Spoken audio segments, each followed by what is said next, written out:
دوستو السلام علیکم۔ آج کی ویڈیو کا جو آپ نے موضوع دیکھا ہے، جو ٹاپک دیکھا ہے، وہ ہے 19 دن کرونا کے ساتھ۔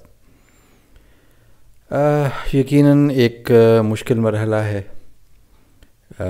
میں کرونا کے ساتھ 19 دن گزار چکا ہوں اور اب الحمدللہ آپ مجھے بہت بہتر حالت میں دیکھ رہے ہیں، کیونکہ پچھلے 5 روز سے مجھے بخار نہیں ہے،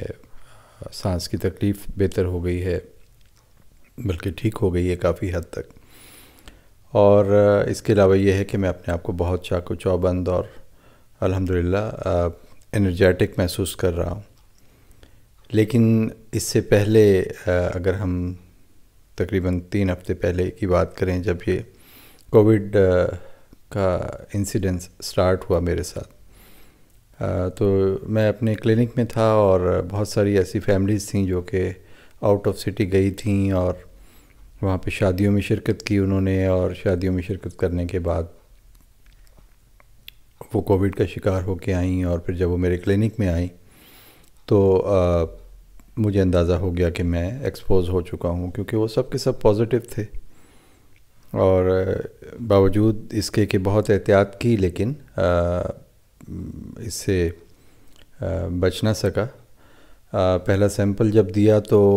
وہ نیگیٹو آیا، لیکن میری علامات اتنی زیادہ تھیں کہ مجھے اندازہ تھا کہ یہ مشکل ہے، یہ نیگیٹو جو سیمپل آیا ہے یہ کوئی ٹیسٹ میں گڑبڑ ہوئی ہے۔ سو میں نے یقین نہیں کیا اور میں گھر میں آئسولیٹ ہو گیا۔ ساتھ ہی میری اپنی ساری فیملی کے میں نے سیمپلز بھی دیے، لیکن الحمدللہ وہ سب کے سب محفوظ تھے، اور اب تک 18-19 دن گزر جانے کے باوجود کسی میں کوئی علامات ظاہر نہیں ہوئی۔ لیکن میری علامات جو ہیں وہ پہلے، دوسرے، تیسرے دن بڑھتی چلی گئیں، اور یہ 2 نومبر کی بات ہے غالباً، جب میں آئسولیٹ ہو گیا،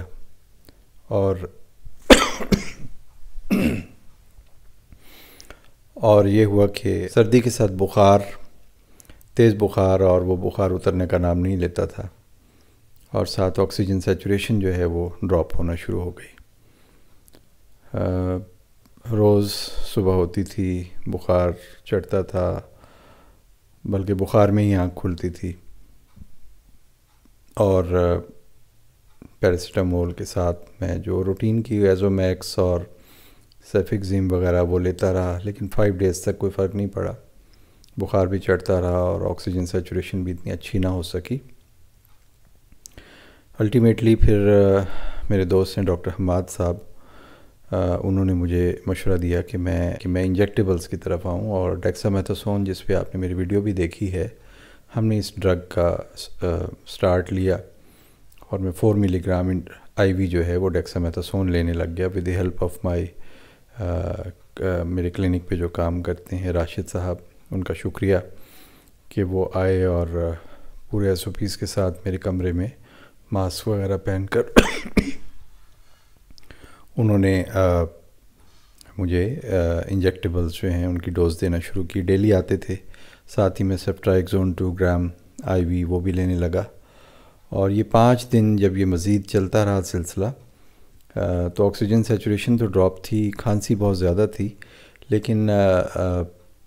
یہ ہوا کہ اس سے میرا بخار آہستہ آہستہ ٹوٹنے لگا، اور پھر دن کے کسی حصے میں بخار آنے لگا، اور مسلسل جو بخار کی کیفیت تھی وہ ختم ہو گئی۔ اور پھر مزید جب 5 دن اور گزر گئے تو تقریباً آپ یوں سمجھ لیں 2 ہفتے اب بیماری کو گزر گئے۔ اس دوران بخار آتا تھا روزانہ، اور آکسیجن کی کمی بھی دن کے کچھ حصوں میں یا رات میں ہوتی تھی، لیکن اس میں جتنی بھی ایکسرسائزز تھیں سانس کی وہ میں کرتا رہا، اللہ سے دعا کرتا رہا، اللہ تعالیٰ کے قریب ہونے کا موقع ملا، اور نماز پڑھنے کے بعد میں یہ دعا کرتا تھا کہ یا اللہ اس بیماری کو مجھ سے دور کر اور مجھے شفا دے، تاکہ میرے گھر والے اور جو باقی لوگ ہیں ان کے لیے میں مفید ثابت ہو سکوں، جو میرے مریض ہیں ان کو مجھ سے جو نفع پہنچ رہا تھا، اللہ تعالیٰ مجھے توفیق دے کہ میں زندگی میں ان کے لیے بھی کچھ کر سکوں، اور اس بیماری سے کم از کم مجھے اس عذاب سے اس وقت نکال. اور بہت سارے وقت ایسے آئے کہ جب میں پینک بھی ہو گیا، لیکن یہ ہے کہ دوستوں نے فون کر کے، احباب نے مجھے بہت زیادہ تسلی دی، بہت زیادہ حوصلہ دیا، اور سب نے کہا کہ ہم آپ کے لیے بہت دعائیں کر رہے ہیں. کچھ ایسے دوست تھے جنہوں نے کہا ہم تہجدوں میں آپ کے لیے دعائیں کر رہے ہیں. تو ابھی چونکہ میں آج 19واں دن ہے اور میرا جو سیکنڈ سیمپل ہے، چونکہ فرسٹ سیمپل میرا درمیان میں 10 تاریخ کو پازیٹیو آیا تھا، اور 20 تاریخ کو میں نے اپنا یہ سیمپل دوبارہ دیا، 2 جگہوں پہ بھجوایا. ان میں سے ایک ابھی بھی پازیٹیو ہے، لیکن چونکہ سمٹمز ختم ہو چکی ہیں، بخار نہیں ہے، سانس بالکل ٹھیک ہے، کھانسی تھوڑی سی ہے، یہ جو پوسٹ وائرل کف ہے، تو زیادہ بات کرنے سے یہ کھانسی آتی ہے. تو یہ چونکہ ابھی پازیٹیو ہے، تو لیکن میں اس لیے نہیں گھبرا رہا کہ مجھے معلوم ہے کہ وائرس اس وقت ایکٹیو نہیں ہے، اور یہ جو وائرس ہے یہ اس کے ڈیڈ پارٹس یا جو RNA کے جو حصے ہیں وہ اگر میرے تھروٹ میں موجود بھی ہیں تو وہ پازیٹیو ہی ڈیٹیکٹ ہوں گے PCR میں. ادروائز میں اپنے آپ کو پرفیکٹلی فائن سمجھ رہا ہوں، اپنے آپ کو بہتر محسوس کر رہا ہوں. اور کہنے کا مقصد صرف یہ تھا کہ میں جب کورونا کی ویڈیوز آپ کو پیش کیا کرتا تھا، ویڈیوز بنایا کرتا تھا، تو آپ سب یہی سمجھتے ہوں گے کہ میں بھی بہت زیادہ احتیاط کرتا ہوں. لیکن اس ساری احتیاط کے باوجود بھی جہاں بھول چوک ہوئی ہے مجھ سے، جہاں پر بھی مجھے لگا کہ مجھے فاصلہ رکھنا چاہیے تھا مریضوں سے، اگر میں وہ نہیں رکھ پایا تو آپ سامنے ہی ہے، آپ کے دیکھ رہے ہیں کہ میں بھی اس کا شکار ہوا. اور لیکن یہ کہ بر وقت آئسولیٹ ہو جانے سے، گھر میں مکمل SOPs کا خیال رکھنے سے میرے باقی گھر والے الحمدللہ جو ہے وہ اس سے محفوظ رہے ہیں. تو میرا آپ کو سب کو یہ پیغام ہے کہ اس کو سیریس لیجئے. ابھی بھی بہت سارے میرے ایسے دوست احباب ہیں جو کہ اس چیز کو سیریس نہیں لے رہے، لیکن جب انسان اس بیماری میں مبتلا ہوتا ہے اور پھر اس کو اندازہ ہوتا ہے کہ یہ کتنی خطرناک بیماری ہے اور کس حد تک ڈسٹریسنگ سٹیج پہ انسان بعض اوقات چلا جاتا ہے کہ اسے آگے اپنی زندگی کا کوئی امکان نظر نہیں آتا، تو اس طرح کی کیفیت میں خود کو اور اپنے گھر والوں کو نہ ڈالیے پلیز. جہاں تک سونگھنے کے حص کا تعلق ہے تو میری سونگھنے کے حص جو ہے وہ تقریباً انٹیکٹ رہی، لیکن منہ کا ذائقہ میرا بہت خراب رہا اور کسی بھی چیز کو کھانے کو بلکہ دیکھنے کو بھی دل نہیں چاہتا تھا. میری فیملی بہت کوشش کر کے دروازہ ناک کر کے مجھے بتاتی کہ اب فلاں چیز باہر پڑی ہے، آپ اٹھا لیں اور کھا لیں، تو میں کوشش کر کے اسے کھا لیتا تھا، اور لیکن ہمت نہیں تھی. بعض جگہوں پر واش روم جاتا تھا تو برش کرتے کرتے بعض اوقات شدید تھکان ہو جاتی اور سانس اکھڑ جاتا، جس کی وجہ سے میں وہ ادھورا چھوڑ کر برش کرتے ہوئے واپس آ کے بستر پہ بیٹھ جاتا تھا، اور صبح کے ٹائم بہت زیادہ کھانسی آتی تھی. لیکن یہ ساری چیزیں وقت کے ساتھ ساتھ پھر بہتر ہونا شروع ہو گئیں. جو دوائیں میں نے استعمال کیں وہ تقریباً سب وہی تھیں جو آپ سب نے سنی ہوں گی. سارے اس میں زنک اور وائٹامن ڈی اور vitamin A, vitamin B complex, vitamin C, یہ ساری چیزیں میں کمبینیشن میں لیتا رہا. اور اس کے علاوہ یہ تھا کہ پانی کا بہت زیادہ استعمال اور بھاپ نے مجھے بہت فائدہ دیا. میں بہت زیادہ اسٹیم لیتا تھا. میرے ایک دوست ہیں، انہوں نے مجھے ایک اسٹیمر جو ہے لا کر دیا، وسیم باجوہ صاحب نے، اور میں نے وہ اسٹیمر جو ہے وہ اپنے سرانے رکھا ہوا تھا، اور جب بھی مجھے سانس میں دشواری ہوتی تھی تو میں اسٹیم لیتا تھا. اس کے علاوہ میں نیبولائزر بھی اپنے پاس رکھا ہوا تھا، لیکن الحمدللہ اس کی ضرورت نہیں پڑی، چونکہ مجھے تھوڑا سا استھما کا بھی مسئلہ ہے، تو میں اس کی بجائے انہیلر استعمال کرتا رہا ہوں جو میں پہلے روٹین میں کرتا تھا. اور montelukast, anti allergic tablets, paracetamol, vitamin C, zinc, cough syrup. Zinc کا سیرپ میں نے علیحدہ سے بھی رکھا ہوا تھا، اور سرویکزی کی ٹیبلٹ بھی میں لیا کرتا تھا. اس کے علاوہ CAC 1000+ اور جو بھی آپ نے سن رکھی ہیں چیزیں وہ میں لیتا رہا. آخری 5 دن بخار آنے سے پہلے مجھے بلکہ میں نے لیووفلاکساسین بھی سٹارٹ کی تھی، کیونکہ میری جو ریسپیریٹری سمٹمز ہیں وہ نہیں جا رہی تھیں اور فیور سیٹل نہیں ہو رہا تھا۔ تو رات کو سونے کے لیے مشکل ہوتی تھی، چونکہ انگزائٹی کے لیے کوئی سیڈیٹیو ایسا نہیں لیا جا سکتا تھا، کیونکہ سانس کی رفتار جو اچھی نہیں تھی۔ تو اس کے لیے پھر میں سونے کے لیے جو میلاٹونن اویلیبل ہے مارکیٹ میں،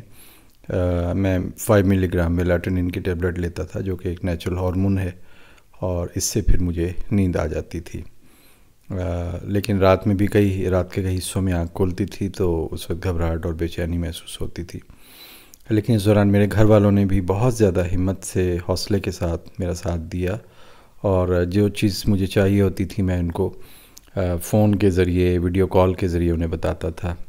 اور میری والدہ 1 یا 2 دن ایسا کرتی رہیں کہ وہ آ کر کمرہ کھول کر دیکھتی تھیں، تو میں نے انہیں پھر منع کیا کہ چونکہ رات بھر وائرس یا ڈراپلیٹس موجود ہوں گے فضا میں، اور دروازہ کھولنے سے وہ باہر ان تک ایکسپوجر ہو سکتا تھا۔ تو میں پھر صبح اٹھ کر پہلا کام یہ کرنے لگ گیا کہ میں اپنے باتھ روم کا ایگزاسٹ جو ہے وہ آن کر دیتا تھا، تاکہ کراس وینٹیلیشن سٹارٹ ہو جائے، کھڑکی کھول دیتا تھا، اور ماسک لے کے پھر میں اگر باہر نکلتا تھا اور چھت تک جاتا تھا تو 2-3 گھنٹے میں چھت پہ ضرور گزارتا تھا سورج کے ساتھ۔ سورج اور فریش ایئر جو ہے یہ اس نے مجھے بہت فائدہ دیا ہے، اور میں دھوپ میں لیٹا رہتا تھا، اور یہ اس سے بھی میں سمجھتا ہوں بہت زیادہ جلدی ریکوری ہوئی ہے۔ آلدو میں سمجھتا ہوں آج 19واں دن ہے اور میرا معاملہ تھوڑا سا پرولونگ ہو گیا ہے، لیکن یہ ڈیپینڈ کرتا ہے اس وائرل لوڈ پر جو کہ جس سے آپ ایکسپوز ہوئے ہیں، اور یہ وائرل لوڈ بہت زیادہ تھا جس سے میں ایکسپوز ہوا، اور ممکن ہے کہ اگر یہ میں اس کو بر وقت اللہ تعالیٰ مجھے ہمت نہ دیتا، حوصلہ نہ دیتا، تو ہو سکتا ہے کہ میں بھی کسی ہاسپٹل میں ایڈمٹ ہوتا، یا خدا نخواستہ آکسیجن تھراپی کی بھی ضرورت پیش آ سکتی تھی۔ تو یہ ساری چیزیں بتانے کا مقصد یہ ہے کہ سب کچھ ٹھیک ہو جاتا ہے، لیکن ہم بعض اوقات اس حوالے سے پچھتاتے ہیں کہ کاش ہم ان باتوں پر پہلے عمل کر لیتے۔ یہ جو کووڈ-19 ہے، یہ بالکل مختلف پریزنٹیشن ہے اس کی ہر شخص کے اندر۔ آپ یقین کیجئے کہ کسی میں مطلب میرے جو کلینک کے جو ایک صاحب ہیں، بابر صاحب، ان کو پہلے دن ہی صرف بخار ہوا، اور اس بخار کے بعد وہ اگلے 10-15 دن بالکل بھلے چنگے رہے اور بالکل ٹھیک رہے۔ اور کچھ ہمارے ایسے ساتھی ہیں جو کہ ہاسپٹلز میں ایڈمٹ ہیں، تو ان کے لیے دل سے دعا ہے کہ اللہ تعالیٰ انہیں جلد شفا یاب کرے اور اپنی رحمت جو ہے ان پر نازل کرے، اور زندگیاں ان کو لمبی زندگیاں اور صحت مند اپنی فیملیز کے لیے اور اپنے دوستوں اور اپنے رشتہ داروں کے لیے انہیں بابرکت اور مفید وجود بنائے۔ اور کووڈ کے حوالے سے جتنے بھی SOPs آپ کو بتائے جاتے ہیں ان پہ عمل کریں۔ 3 چیزوں کا صرف خیال کر لیں۔ ایک تو آپ نے 2 میٹر کا ڈسٹنس رکھنا ہے ہر ایک سے، ماسک ہمیشہ استعمال کرنا ہے، اور تیسرا اپنے ہاتھوں کو سینیٹائز کرتے رہیں یا دھوتے رہیں۔ بس یہ تینوں چیزیں آپ کریں گے تو انشاءاللہ آپ کووڈ سے محفوظ رہیں گے۔ اور اگر خدا نخواستہ کسی کو کووڈ ہو جائے تو اس میں یہی گزارش کروں گا کہ پینک نہیں ہونا، اپنے آپ کو بہت زیادہ ریلیکس رکھنے کی کوشش کرنا ہے، نماز پڑھنی ہے، دعائیں کرنی ہے اللہ تعالیٰ سے، اور اپنے آپ کو مصروف رکھنے کی کوشش کرنی ہے۔ خوف کو اپنے قریب نہیں آنے دینا، کیونکہ خوف جو ہے اس بیماری کے ساتھ لازم و ملزوم ہے، اور یہ اگر خوف زیادہ آپ پہ حاوی ہو جائے تو اس انگزائٹی کی وجہ سے بھی آپ کی آکسیجن سیچوریشن کم ہو جاتی ہے۔ تو دوستو، چونکہ بہت عرصے سے آپ سے کوئی ویڈیو کے حوالے سے رابطہ نہیں تھا، تو آج میں نے ویڈیو خاص طور پہ آپ سب کے لیے بنائی ہے۔ اللہ تعالیٰ آپ کا حامی و ناصر ہو، اور آپ کو ہر شر، مصیبت، بیماری، دکھ اور پریشانی سے بچائے۔ اپنا بہت خیال رکھیے گا۔